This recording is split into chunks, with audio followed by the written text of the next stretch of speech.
Com mais 610 mortes hoje, o Brasil é o segundo país em número de mortes por dia pela pandemia do novo coronavírus. Está atrás apenas dos Estados Unidos, que tiveram 1.992 mortes em 24 horas e devem ter 3.000 mortes por dia no fim de maio ou início de junho. No Brasil, já são 9.190 mortes.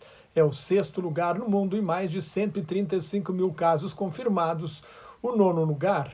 Ao lado de um grupo de empresários e ministros, o presidente Jair Bolsonaro atravessou a Praça dos Três Poderes e foi ao Supremo Tribunal Federal pressionar pela reabertura da economia, mas não apresentou nenhum plano e foi aconselhado pelo presidente do Supremo, ministro Antônio Dias Toffoli, a coordenar as ações com prefeitos e governadores.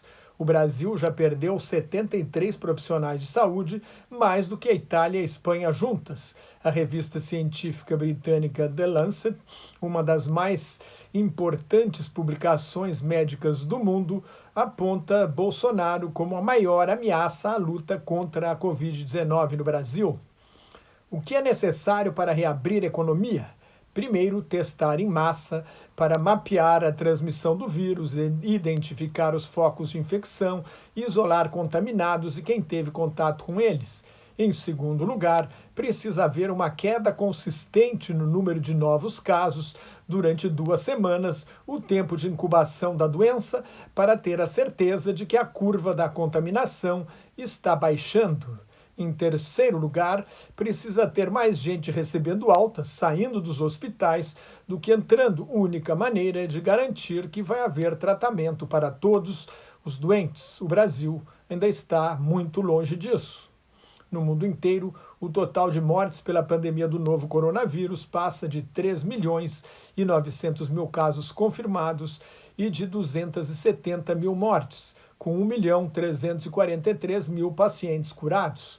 Os Estados Unidos têm quase 76 mil óbitos em pouco mais de 1.292.000 casos. O Reino Unido é o segundo em número de mortes, são 30.615 em 206.715 casos confirmados. A Itália está perto de 30 mil mortes em quase 216 mil casos. A Espanha tem quase 257 mil casos confirmados e pouco mais de 26 mil mortes. A França tem um pouco menos de 26 mil mortes em quase 175 mil casos registrados. A Rússia ultrapassou a Alemanha e a França em número de casos confirmados da pandemia do novo coronavírus. São mais de 177 mil e 1.625 mortes. A Dinamarca autorizou a reabertura de centros comerciais na segunda-feira. Uma semana depois, escolas, restaurantes e templos serão autorizados a funcionar, mantida a distância mínima de 2 metros entre as pessoas. Os clubes de futebol da Dinamarca podem voltar a treinar. Um diretor do Instituto Nacional de Saúde dos Estados Unidos, Francis Collins, declarou no Senado que o país precisa de testes melhores para diagnosticar a Covid-19.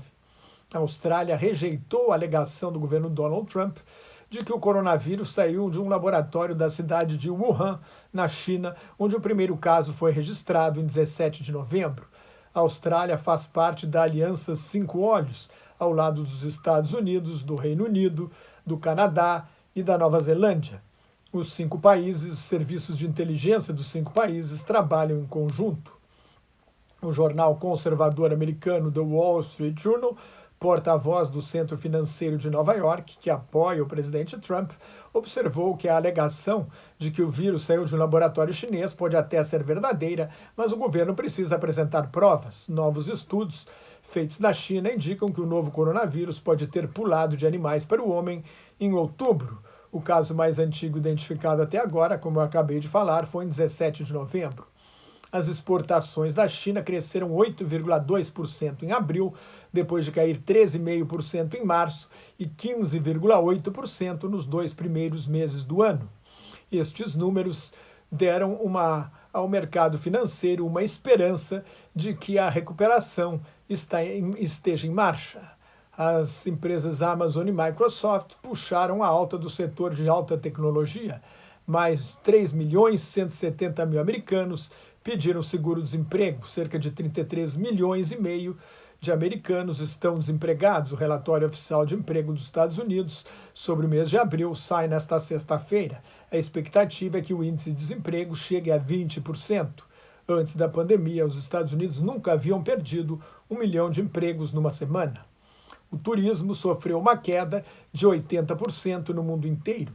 A França, um dos países que mais recebem turistas no mundo, vai manter as fronteiras fechadas até 15 de junho.